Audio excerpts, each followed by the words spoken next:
What up, y'all? This is The Hired Gun, episode 10. I am your host, Machete Eddie. And once again, just like every episode, I have to apologize for how long it took. I honestly have been unsure about my approach for this. I just started the podcast for one, to organize my thoughts, as I've said before, to write a book afterwards, because I've tried to write a book down the road so many times, even just off the Lost in Europe story, if you've been following along. But then I thought, I'll start this podcast. I'll tell tour stories, and I even started it off saying that I'll do about 10. But then, like every other episode, I'll change my mind kind of mentally. Like, I don't want to just do 10 and then stop. I want to do more, but also I don't want to stray away from the original idea, which was telling those tour stories. But sometimes I want to talk about other shit or like have guests, and not necessarily only guests that have bad tour stories or whatever. So what I've ended up doing, and hopefully I don't regret it, is going to cap off The Hired Gun with the Vital Remains story, like I said that I was in the first place. And I'll try to wrap it up in this episode.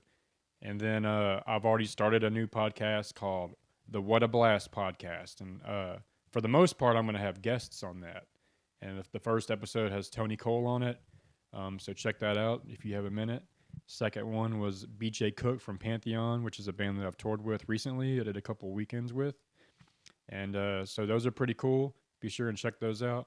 But I had to finish this whole Hired Gun thing and talk about this Vital Remains stuff, because I have at least some people that write me every so often saying, yo, what's up with the Vital Remains shit? So if you watched episode 9, and I touch on it throughout the some of the other episodes, but in a nutshell, so I'm with Incinerate, all this crazy shit's going down. We play with Vital Remains at the Central Illinois Metal Fest. I see that Tim Young's on drums instead of Case, their old drummer. So I know that they need a drummer. And then just kind of through the grapevine, I'm like promoting my Incinerate stuff. Their singer, Scott, who's dead now, reaches out. And then so I go home, and there's like crazy shit. Family members on drugs. Pawned all my stuff, pawned all my friends' stuff. So the whole jam room is like the PA, the bass gear, guitars, guitar amps, all that shit. Everything except my drums is gone. So there's like a big dramatic thing. I can't go into detail with all of it, but just watch the other episodes if you're interested. And so I'm going through all this shit, and then I end up losing my drum set as well. And then Vital Remains, Scott, reaches out again, and they basically want just somebody to relocate. They already have a drum set. So I'm like going through all this shit. My grandma's dying. It's a bunch of sad stuff. I'm pissed. I've lost my mind. My set's gone now. So it just seemed like a godsend. Not that that's my thing, but it was like a weird, maybe a Satan sin or whatever you want to call it. I was just going through like the craziest shit of my life at the time. Maybe one of them. And then my favorite band's like, hey, just move here. We got your drums, So it seemed like on paper just the most fucking great thing.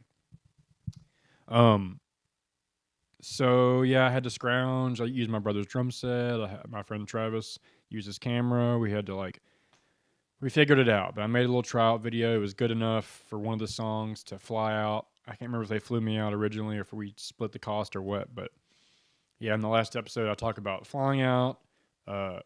Pretty much not even being able to play the material. It's just me and the rhythm guitarist. It's a very like vocal heavy band and like solos and stuff. So it's just me and the rhythm. I'm having serious problems. Pull it off just in time. Play a show in New York. Go to Mexico. New York with Gut Horror, Mexico. We did like a headline thing. It was great. So that episode 9 ends with I'm butting heads with Tony, the main guy in the band. His girlfriend's name is Tosh. So like she's just tired of people living in their house because this band's been around forever and they've had session people for years and years and years. So I'm like the 20th person that's lived in their house. So I moved to Scott's house, and it's like really bratty, disgusting, small little like inner city shitty apartment, 1 bathroom, and it's just like, yeah, in depth. I'm just trying to catch you up. This is the Cliff Notes. So yeah, I'm living with Scott. Mexico was cool, but we get back home, it's kind of shitty, and there's a gap in time before our tours start, and it's like a string of crazy tours, and I don't even know yet. He doesn't even let the cat out of the bag, as he likes to say, until the shit is announced. So like, I'll find out who we're touring with the same time every regular jack off does, which is kind of crazy. But so yes, all right. So we're in between tours, and I want to say it was in. Well, I gotta mention this too. So yes, that's where I left off. Is that we're done with that, and Scott's on Craigslist just doing all kinds of shit, trying to figure out how to make some money. So he ends up convincing someone to let us paint their house. And I remember going to shop for all the stuff, and we're getting the tape. There's painter's tape, and there's like the regular masking tape or whatever the fuck it's called, the yellow tape. And he goes, "I'll just get the yellow tape. It's like $2 cheaper or something." It doesn't matter. So I'm doing the ceiling, and we're using that tape, and I paint the whole thing. And all of a sudden, it's time to peel it away, and it's peeling away the fucking paint. And I'm like, "Oh shit, peeling away the paint." I'm like, "Fuck, dude." Come to find out, that's what painter's tape does. It keeps it from peeling the fucking paint, you know.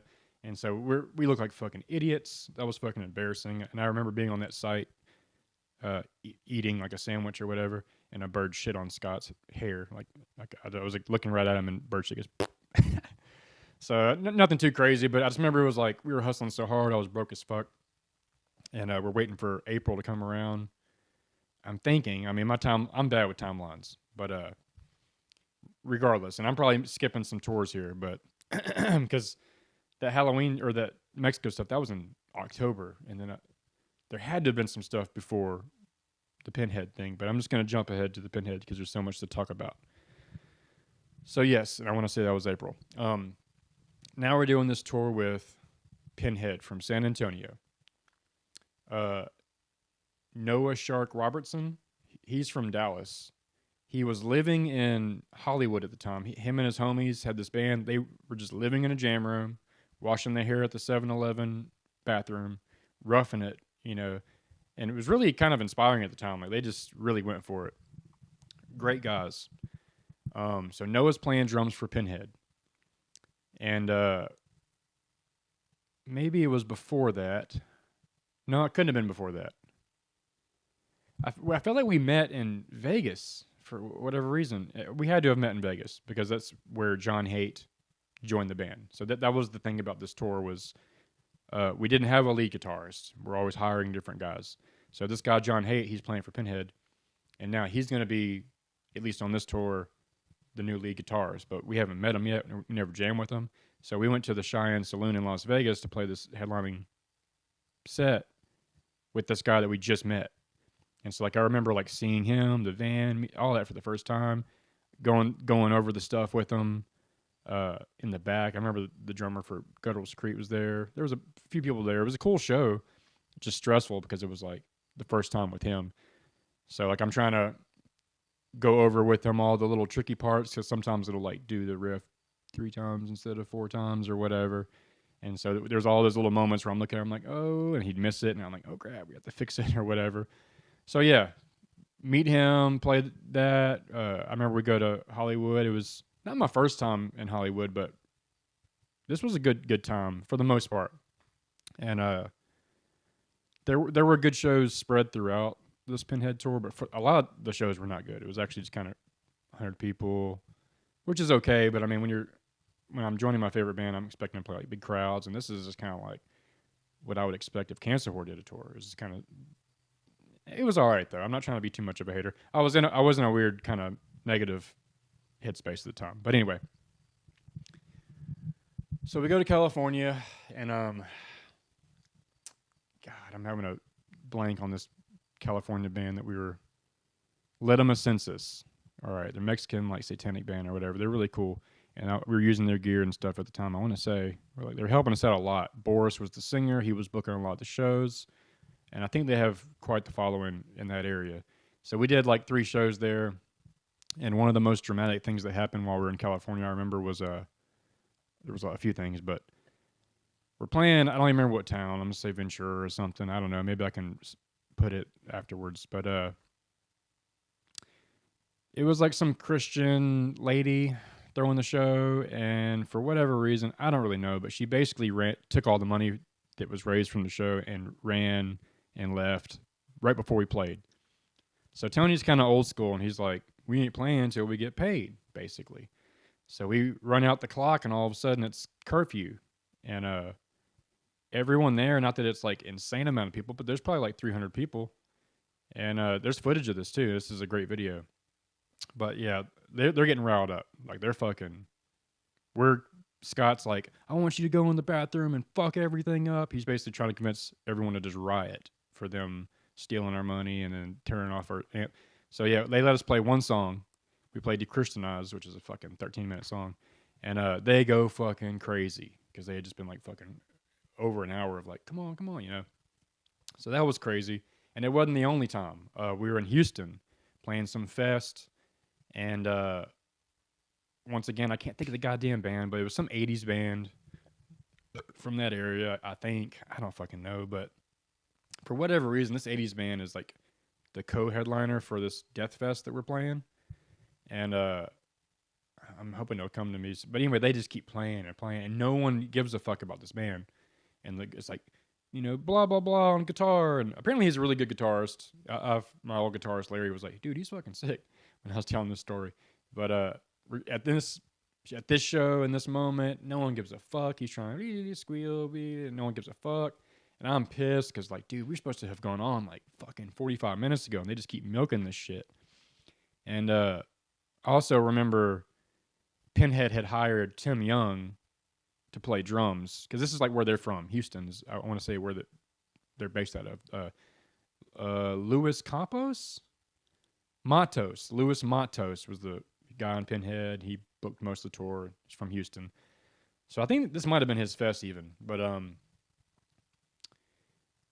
so yeah, they're playing, and yeah, basically it comes time for us to play, and once again, curfew. And people are pissed, and the security guards are looking at us, and we're looking back, and it was the same kind of thing. We ended up just playing one song, or maybe they cut us halfway through our set, and I just kept playing, I want to say. But it was kind of a dramatic, dumb thing, and I remember just being so fucking pissed off.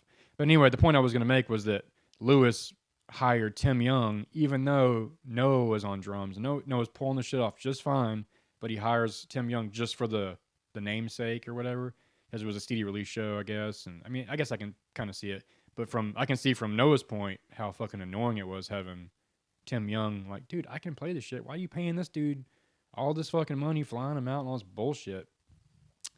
And so yeah, that was crazy. So this fucking tour, it's kind of a disaster. There's a lot of shit that goes wrong, but there's other shit too. Here, I got to throw this in there too. So me and Noah are the only people that smoke. He's the drummer of his band. He's the only one that smokes. I'm the only one that smokes in mine. So they're always looking at us because they don't want anything in the van. Okay. So Noah is with not telling anyone. I knew, but he's like keeping some weed that we got in California secret. So now we're passing through El Paso, and it's a really strict border. And he's like, dude, if you guys have any weed, get rid of it. I'm not kidding. These cops are fucking serious. He told us that 3 or 4 times, okay? So Noah didn't get rid of it. So now it's like 3 a.m, we're all crashed out, and they're hitting the border. They wake us up. Hey, we're at the border. There's cops, dogs everywhere. Me and Noah are looking at each other. He's panicking. He just kind of sticks it in a stick bag. Dogs walk up straight to where the stick bag is, smell, walk away. They push us through. Nothing. So I was like, dude, I thought for sure we were about to be all pulled out at the border over like a fucking G of some weed. And it would have been fucking totally not worth it. Like, I don't know why he kept it. He acted like he played dumb about it, but man, that was a close call. I do love Noah, though. I mean, it's just a funny story now, and I'll mention it anytime I fucking see that guy. He's a hilarious comedian. He's basically pushing comedy more than anything now. But he was the drummer for Motograder for a long time, toured all over the world. Really proud of that guy. He's fucking been killing it for years and years. So, Noah Carpenter, you the man. Not Noah Carpenter. Noah Shark Robertson. Noah Carpenter's from Skinless. My bad. But yeah, here, take a small intermission. I'll be right back. All right, so yes, we're at the El Paso border. We're almost getting busted for a gram of weed, but they let us by. Okay, so I guess they're looking for bricks of cocaine or something. Whew, we get lucky there because our band members would have fucking killed us. We both have just asshole band members, or band leaders. All right, so Tim Young is still with us. Um, or wait, that must have been on our way back for the show that I was talking about with the Houston, because it ended in like San Antonio. So I guess Tim Young came out in Houston, and then San Antonio might have been the last one. This was when I met Hellbound Jeff. He's a singer for a bunch of bands. Cheese Grater Masturbation. He just played at the Heathen House. I accidentally put Cheeseburger Masturbation, so now I always think Cheeseburger Masturbation whenever, because I was creating the flyer. Anyway, moving on. So yeah, I remember that my pedals busted apart on this show, and it was just kind of a chaotic, crazy little show. So here's where it gets good. Originally, Tony, and like I said, I've been living there since like September of last year. So it's October, November, December, January, February, March, April. 7 months. It's been like half a year. So things are getting like kind of weird already. There's been like, we're jam every day. Like he's drilling the fuck out of us. So we've done a few tours. I can't remember what the ones were. I remember they sucked though. They were just like headlining tours that sucked. I don't even remember. I couldn't even find them in Google search. They were just like shitty tours that we did early 2010. So here we are. We're in April. Button heads. Things aren't going right. He's stressed the fuck out. So anyway, last show, he's supposed to fly me out back to either Dallas or Shreveport.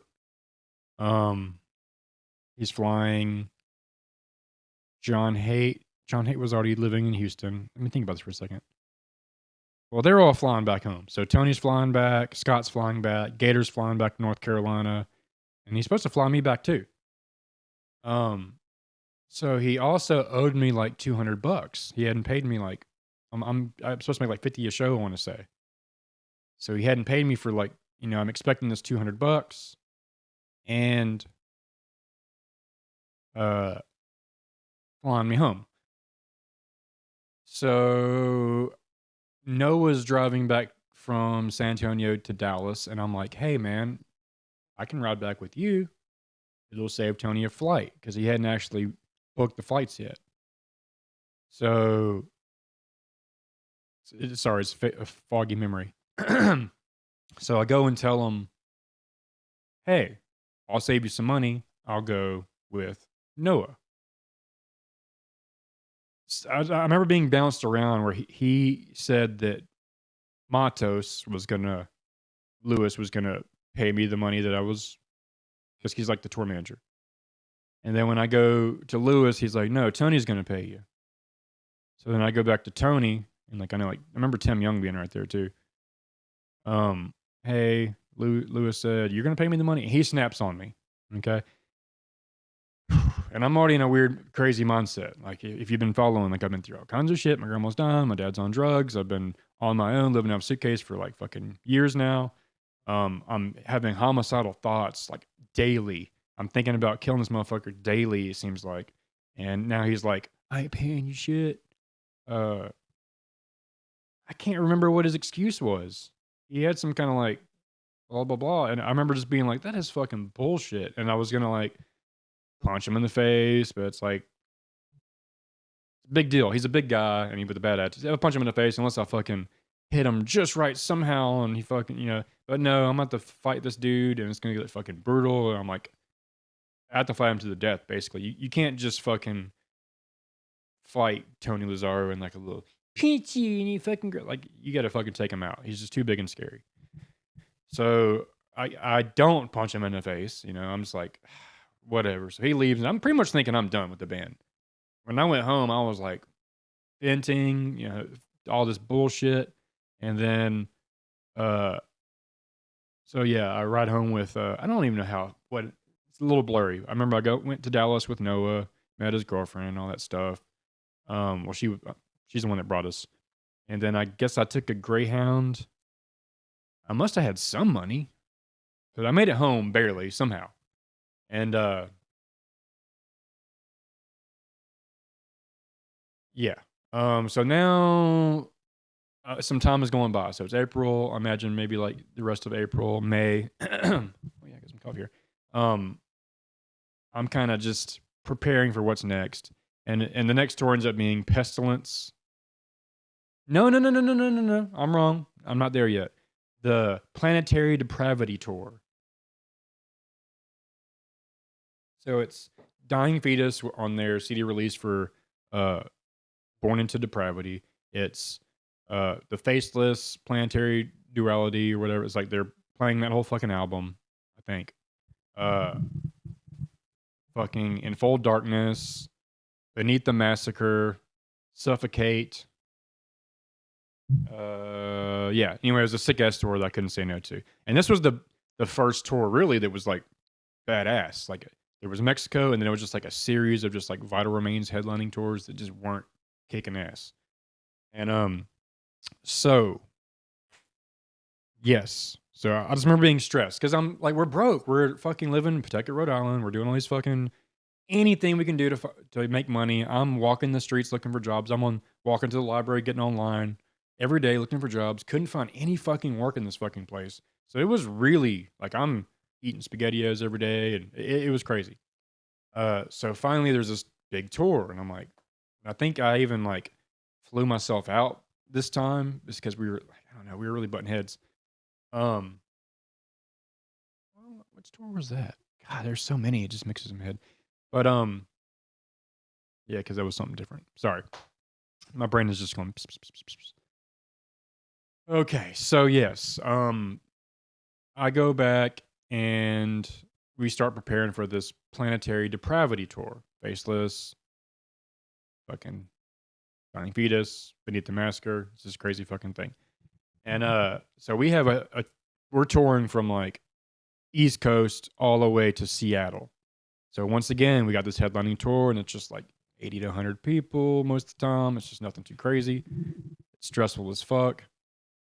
Um, and also, I remember eating at Texas Roadhouse with Tony, and he was like, "Hey, I just got offered to do this tour with Faceless. I don't think I'm gonna do it." And I'm like, "Dude, I've been following the Faceless forever. Every show I go to is fucking packed as fuck. Like, there's thousands of people that are young that don't know who Vital Remains is. It's like it's a good call." So I know for a fact, like I talked him into doing this tour. I don't know what the fuck he was thinking. Uh, so yeah, it was the first run like this because after this we did like a Pestilence tour, and I'm not gonna be able to fit it all in this fucking episode, I don't think, but it was a crazy summer. So here we are. Okay, we do this run all the way across America. I don't know if there's anything worth mentioning, which is kind of bullshit. We get to Seattle at Studio 7, which we've played a few times. Great venue, historic fucking venue, connected to a bunch of jam rooms. Lots of memories here. So they're having like a big hardcore metal fest 2-day thing. Suffocation's on it. So it's like Vital Remains, Suffocation is meeting up on this tour with Faceless, and it was fantastic. So a couple memories. First of all, Suffocation is one of my favorite bands ever. I've traveled to Dallas numerous times throughout my life. So it was like every time I see Suffo, those songs are just really nostalgic for me. So I remember being kind of drunk up there watching Suffo, just being like, fuck yeah, man. I'm on tour with Vital Remains. I'm in Seattle. I'm watching Suffo. Great show. And so, yeah. Okay. So, yeah. With that thought in mind, because there was stuff that had happened, because we had already played. So, we get to Studio 7 finally, and Michael Keane's doing like pull-ups on the door, and he drops down and sees me, walks up. It's like, hey man, I heard you're playing with Vital. That's fucking sick, dude. So like made me feel cool in front of Tony because he's always like belittling me as much as possible and everybody else. So that was cool. And then so when we're playing Terrence Hobbs, Derek Boyer, I mean, it was like a guy or two in Faceless. Maybe it was Steve. I don't remember who it was. Maybe it was Michael Keane, but it was like Suffo and Faceless dudes on the side of the stage watching me going like, yeah, you're the fucking shit. I'm just like, holy shit, this is crazy. So the story I need to relate that to is the first show I ever went to, like a big show, was in Dallas, Texas. Morbid Angel, Suffocation, Behemoth. And we're huge Suffocation fans. So we pull up in Deep Ellum over by trees, and there's Terrence fucking Hobbs. And we pile out the fucking car, the truck. Terrence, stop, man. You're fucking God, man. You're fucking God, dude. This is when Souls Denied come out. So it's like, Souls Denied so fucking sick, dude. You're the fucking man. We're just being little fucking simpy Terrence Hobbs fucking slamheads. And so I always think about that because there's a series, there's like 8 or 9 shows of that, of us traveling to go see Suffolk. Be like, hey man, here's our demo. Da, da, da, da. There's so many dumb stories that I can relate to Suffocation. So anyway, we fast forward and now I'm playing with like my favorite band and they're watching me, telling me I'm the shit. And it was just like a real moment in my life where I'm like, okay, I'm doing the right thing, you know? Because I was so stressed. There wasn't many moments really. And especially like I said up to that point, it was like 30 shitty shows. Finally, I'm playing a big crowd with big bands, and it's fucking great. So that was cool.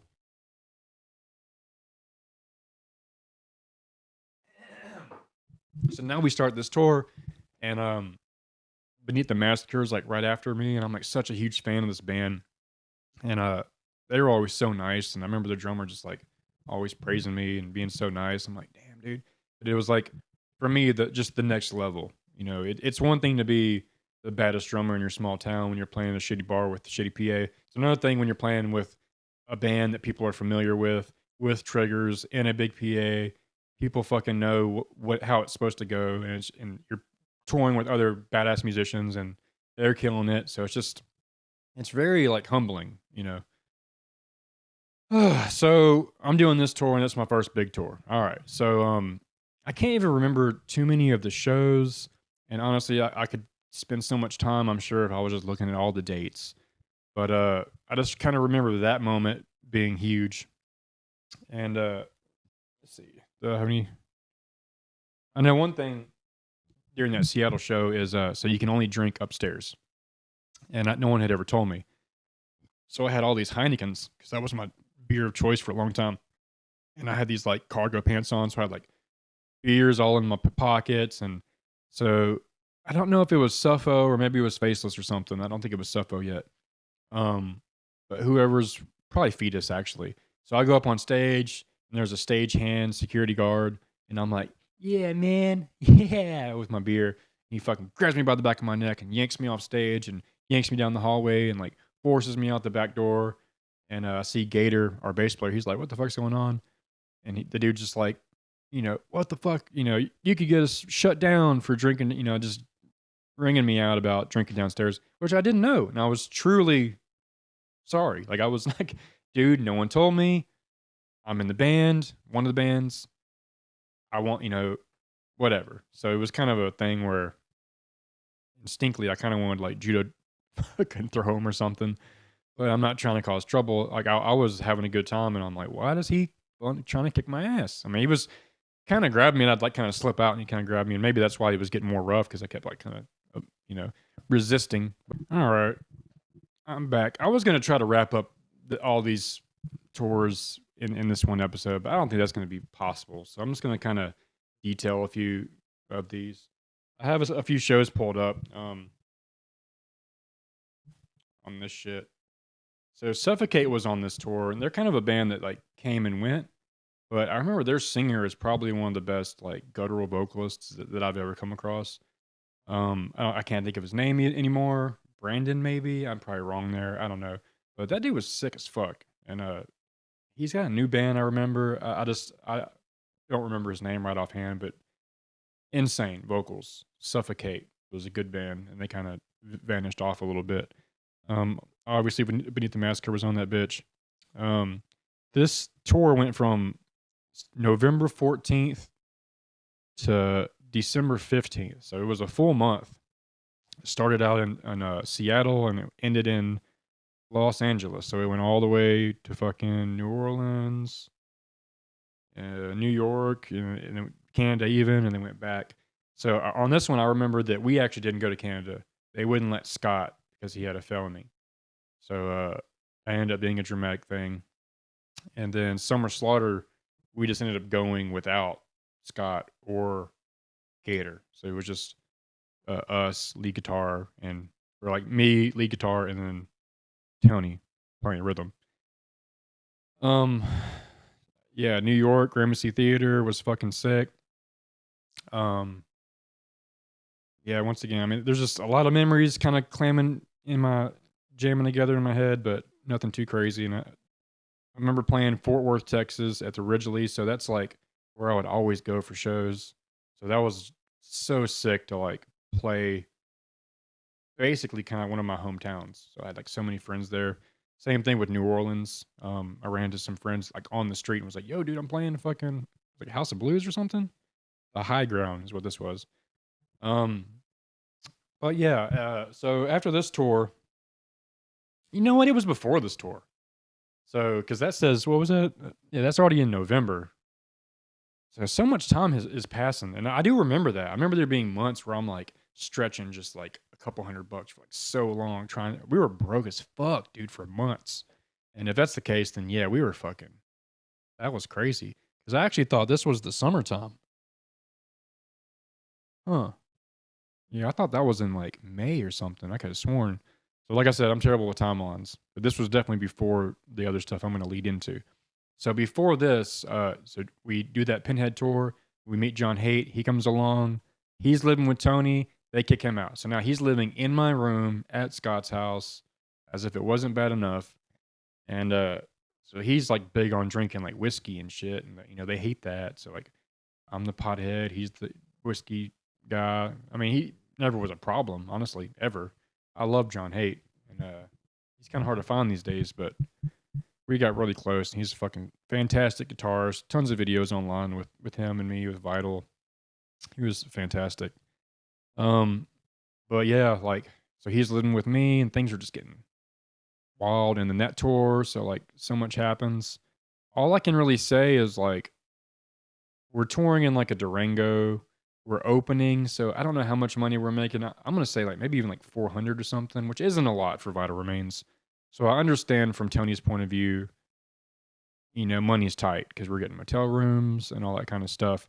But he could also be a little honest with us because he's making merch and like I just $50. So I mean, he's pretty much dishing out 200 per show for his guys. But like every third, fourth show, I'm not getting paid, and every time I mention it, he's jumping at me like I'm trying to rip him off or something. So this kind of stuff keeps happening, and when you're already in a bad mindset, and especially when you really need the money and you're broke, and like I know if I got paid or not, and now he's got this big guy in my face, and it's just like really adding to this tension of like just this boiling pot of all the stuff from getting stranded in Germany, my grandma dying, my dad on drugs, losing all my shit, all my band stuff. All this stuff is just like I've packed it in and packed it in and packed it in, and now I've like left home and I've put all my eggs in this dude's basket. He's being a douche. He never says thank you. Uh, it's just never good enough. Every show, we're going, 10 hours a night, loading the fucking gear. No, don't get paid. No. Don't talk to girls, don't smoke, don't drink, get in the car, go. 10 hours, no girls, no, no drinking, no girls, no drinking. Let's go for fucking months to years. Like it was just, I was really getting to a snappy point. So then there's that thing in San Antonio on the Pinhead tour where he's like not paying me.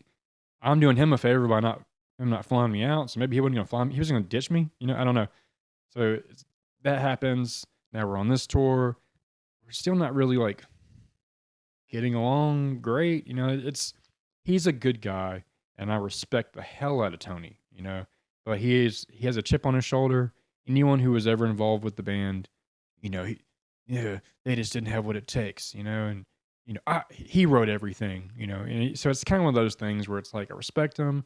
He's got to tell himself that, so because he is a sensitive guy and he loves his band and shit means a lot to him. So like I kind of psychologically understand why he is that way, but still, me being kind of sensitive to that shit, a good job would have really gone a long way. But instead, it's just like so this really ends up boiling over, and see here, it ends in L.A. at the Key Club. We must have jumped on to another tour right after that. That must have been the case because Pestilence was right after that. Yeah, I'm a little foggy. I think we had to like get rid of the whatever. Because if we did the Pinhead tour, I want to say that. Am I mixing up stuff? No, that was definitely Pestilence. We've had so many breakdowns. I was about to. So, Yeah, I think I'm gonna pretty much wrap it up there. So we end in LA. I don't remember how I got home. San Francisco DNA Lounge. That was my first Sick Drummer video. So that was towards the end. So we did break down. Okay, yes, San Diego. I think we were using Montos's van for this tour. It broke down in San Diego, right on this fucking cliff, dude. Just like Roadrunner Coyote bullshit, where the cliffs are just like it was in San Diego. Uh, we had to put rocks behind the tower because it was like right there by the cliff. So yeah, we break down, and I want to say some other stuff went down for this. I know that's kind of coming back to me. San Diego. So something happens.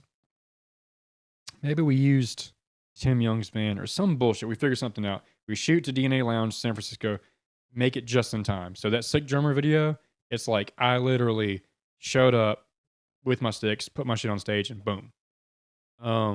So whatever was going on then, it's a blurry right now, but we were having to deal with breakdowns and different kind of shit. And I want to say, for sure, by the end of this, Tony was about to ditch us all on the West Coast, and then he figured out the van that he'd like return the van to the East Coast. But like I remember the moment when he was like, "Fuck this, I'm driving back home. You guys can figure your own shit out." So it was definitely stressful. And once again, we do this other tour, button heads, all this bullshit. He does get us home. I don't think I went home. I think I went home with them on this because we had that Pestilence tour coming up. So I'm already just like, man, I can't handle this. But we got this Pestilence tour coming up. It's gonna be fucking sick, you know. And that's what would happen is like, this is my last tour for sure. Oh, we're gonna do Summer Slaughter. This is my last tour for sure. Oh, we're gonna tour with Cannibal Corpse. You know, so it kind of kept going like that. But yeah, I'm gonna go ahead and pause it there, and I guess there will end up being an 11th episode. So lucky you. If you've been enjoying all this stuff, then I will try to get that knocked out pretty soon for you guys. So this was episode 10 of The Hired Gun. It was going to be the last one, but I guess it won't be. And even after episode 11, you know, I might bust out another episode here and there if I think of some good stuff to chat with you guys about. But I think that's going to do it for today. Thank you for listening. Check out my other podcast, What a Blast Podcast. It's on my page, Machete Eddie Media. Please subscribe if you have not yet. I need that help, baby. Come on, baby. Check out the Heathen House videos. Follow the Heathen House on all social platforms.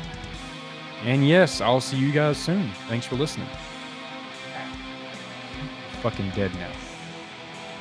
Fucking dead now. Making sure you're dead. Double tap. That's called. See you guys next time.